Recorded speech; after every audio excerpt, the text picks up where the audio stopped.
my life. Welcome. We are live to Women Wednesday. How is everybody doing? You got Maria here. Hold on, I'm going to share this into my other page. If you are tuning in, give us a shout out. Let us know you're listening. All right, 1 second. I just want to share this into this other group. Maria. Hello. How you doing today? I am doing just great. Thank you. Excited about this opportunity. Thank you so much.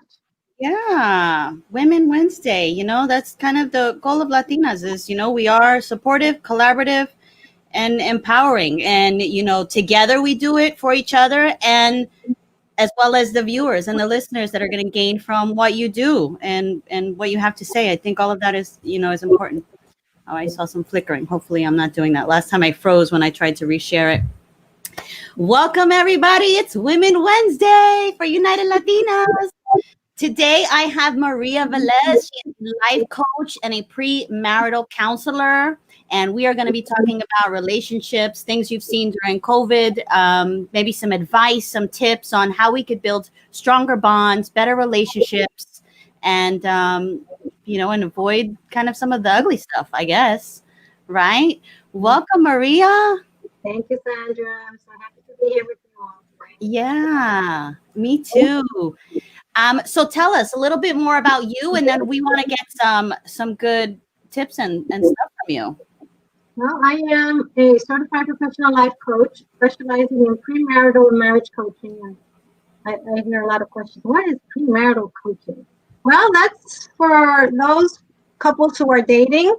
And I say dating, courting, and engage, right? Because there's a process. Dating, you're just sort of getting to know each other. Courting, you're getting a little more serious about the relationship, which will lead to engagement. And of course, there's the engagement, which leads to marriage. So, in all of those three stages, these couples are getting to know one another, and it's good to find out whether or not this is the right fit for you. So, I help them sort of engage in whether or not this is a good fit for them. And marriage coaching, just sort of helping those couples that have lost that spark and sort of reignite the passion in their marriage. So that's why it's premarital marriage coaching. Yeah. And all of that's important because I think we grow as individuals every single day and we're constantly evolving and changing. And, so how have you seen anything, especially with COVID? Because now you have where everybody, had their day where they're at work and then they come home in the evening and now you're with your partner all day long in many instances. What have you seen with that? Yes, there's no separation now, right? We're all home together 24/7. So, pre-COVID, we would just go out to our jobs and we'd have that time out there. We'd be with coworkers and feeling like we're getting something done. Now, during COVID, we're all together, even the kids. They're in school and they're going to be starting again in school virtually. So, where's that separation, right? So, the important thing, so with that comes a lot of frustration.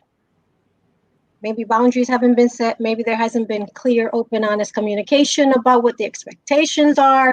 Maybe there isn't a dedicated workspace. Maybe there isn't a dedicated space for the children to do their homework. So maybe they're all in one room and just chaos involves.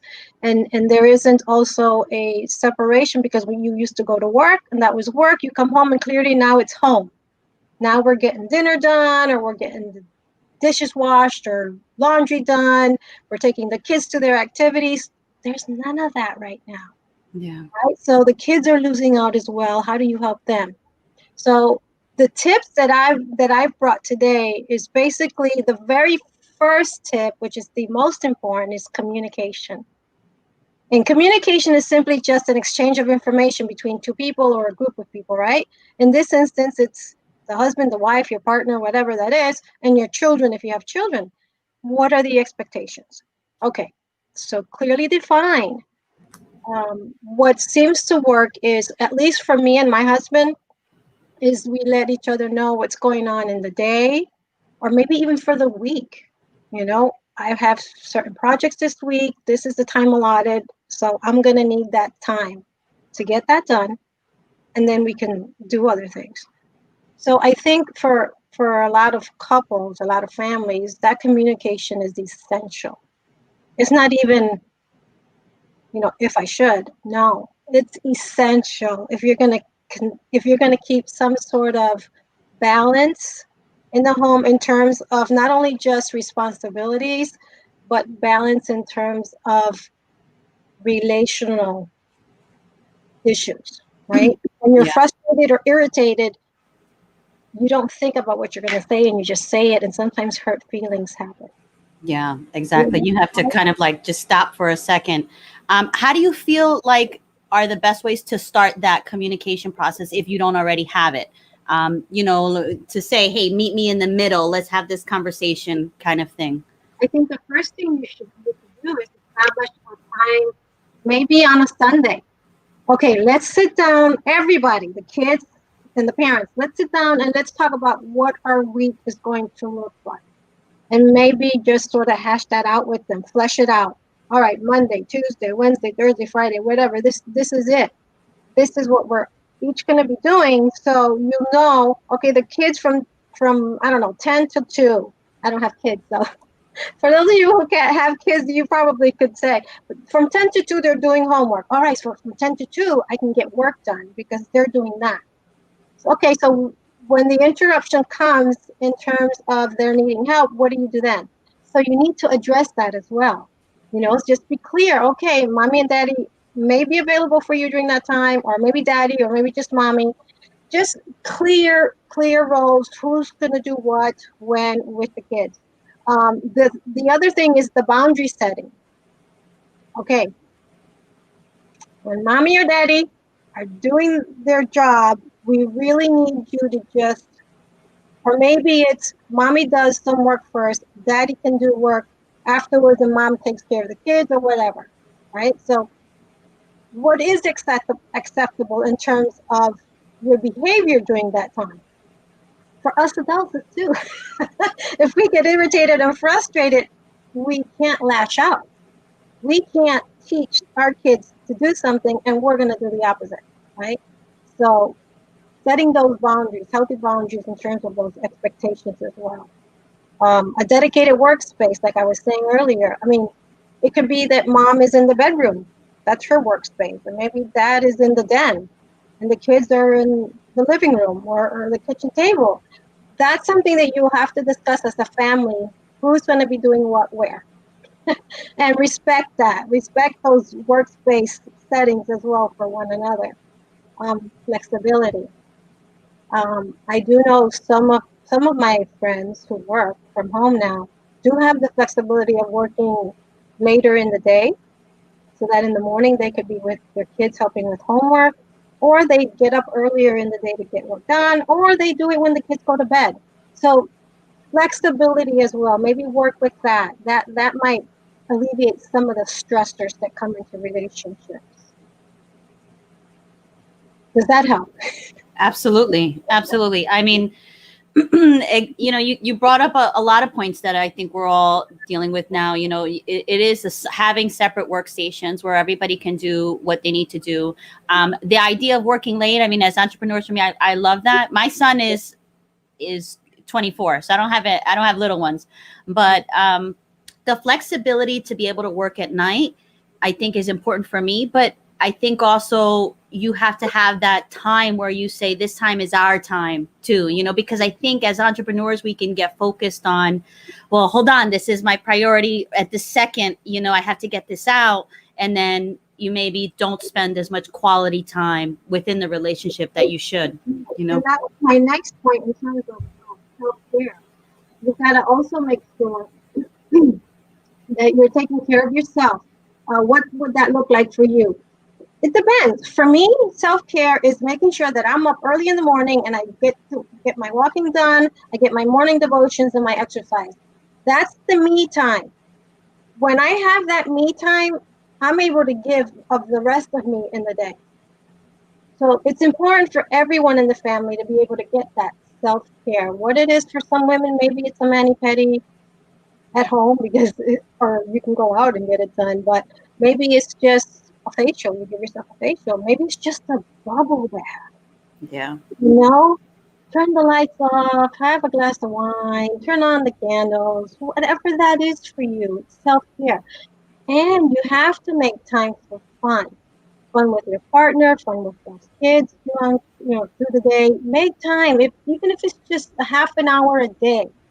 Maybe you're sitting together and reading a book. Maybe you're sitting together and watching a favorite show. Whatever that is for you as a family, do it. You've got to make time for fun. Otherwise, life is going to be dull if you're just working, working, working, working, working, and the relationships get stagnant. For sure. Is there like a minimum amount of time that you should spend, like that's healthy, um, that you should spend with? I mean, I think we all kind of go through life and with this ebb, whatever we got to do, we're do it, and we can kind of sense other people's emotions and know when we need to spend time and quality time with each other. But I think that one of the things that I see is as business owners and entrepreneurs, we can get caught up in the business, So I think it you know, depends on each couple, each yeah, relationship, and what's their tolerance in terms of busyness and work-life balance. yeah, Um, what do you value? true. Do you value an hour's worth of time? I need at least an hour with you. I need at least an hour with the kids. It really is going to depend on each couple. Every couple is different. Their dynamics are different. Maybe for me and hubby, it's 2 hours a day. You know what I'm saying? For Yeah, another people, an hour a day at least. But at least schedule some time together. yeah, for sure. Mhm. Now you sit with couples. Like, do you ever side with somebody? Do you ever take sides? I don't feel that I do. I must remain objective as For sure. Yeah. so. Do I ever feel like I'd like to side? Sure, I'm human, but I try to see it from both angles Mhm. and try to make them both see both perspectives. Because if you're only seeing life through your own lens, you can't understand your partner Yep. or you won't understand them. Amen. So, Hmm. as a premarital and marriage coach, it's my job and my duty to help them both see it from each other's perspective. And what would it look like if you were in their shoes, right? There's that empathy. How Yep. would it feel to me? How would I want to be treated? How would I want that time together? So, Yeah. absolutely. I love that. That's powerful because I think we often forget that, as we're just kind of go about our day, but it's treating others the way that we would want to be treated in return, and the more empathy and the more love and the more understanding and the more compassion that we can give to our partner, we would, hopefully get the same, in return. And I think that's what we all strive for. Absolutely. And it's funny that you would mention, the time that the couple would be. My husband and I were at the beach. On Monday, he joined me at the beach. It was just such a blessing. My husband's not an early riser. So for him to get up and go with me to walk to the beach was just an amazing experience. It was wonderful for me. And we had a talk, right? And he says, we're just going through life, working, working, working, and not being able to enjoy anything. I said, you're right. COVID has us all sort of locked in our homes. We can't really go anywhere. Or if we do, there's that maybe fear or concern that what if we go to a hotel and is it clean and am I going to have to sanitize everything? And there's all of that. And he says we just can't live like that. We can't live in fear. We've got to get out and do something. So for me, just the mere fact of going to the beach and walking on the beach with him was like a vacation for me. It really was. It was just a precious time together. So it doesn't even have to cost you money. Yeah. Yeah. Go And to the park, go to the beach. yep. And I love that you said that reminder because we're so cooped up in the house that it's like, and I've had this conversation with several people now. It's like we've been so cooped up. It's like when it's the time to leave the house, it's like, oh crap, we got to go somewhere.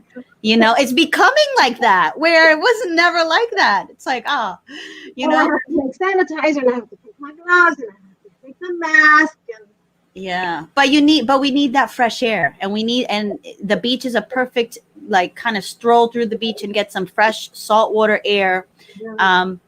But were you allowed to go on the beach, or you're just talking about the sidewalk or something? oh, yeah, You can go on. Okay. Oh, good. All right. And it's so early, there's very few people. There maybe like 10 people on the beach. At 6:45 in the morning, there's not a lot of people. You won't Yeah. catch me there at noon or any other time of the day.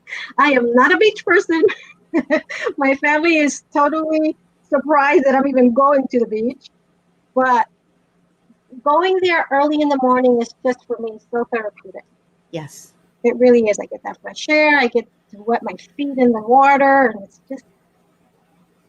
it's Yeah. a very spiritual thing for me anyway. Yeah. I agree. No, you just feel connected to life, and you feel like, wow, the day is dawned, and like you feel like you've done a lot because you feel soulfully refreshed inside. Exactly. Mm-hmm. And everybody will have to find what that is for them. Yep. Well, for some, it may be waking up early and doing meditation or doing yoga. You know, whatever that is for you that makes you feel connected, like you were saying, Sandra, soully connected, spiritually connected, do that. It is essential. That's part of self-care. Yep. You know, when you take care of yourself, you're able to take care of others. Exactly. The relationship starts with you, and from there births how you're able to be for others. I love that.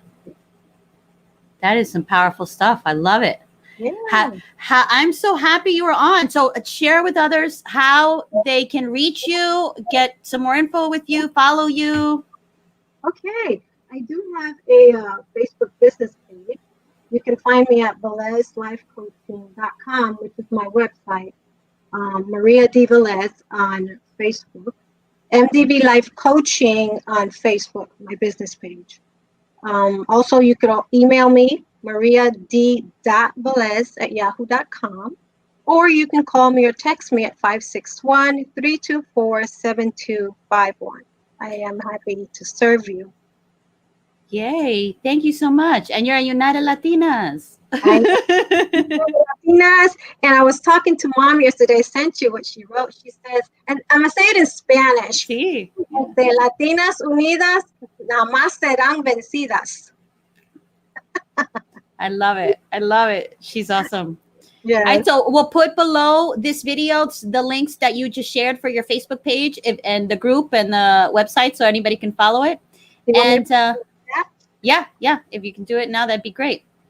And thank you so much for being on. Thank you so much. Hope you guys. Yay! You guys have a wonderful Wednesday, and stay tuned next Wednesday for Women Wednesday, 12:30 p.m. I'll talk to you soon, guys. Take care. Bye-bye.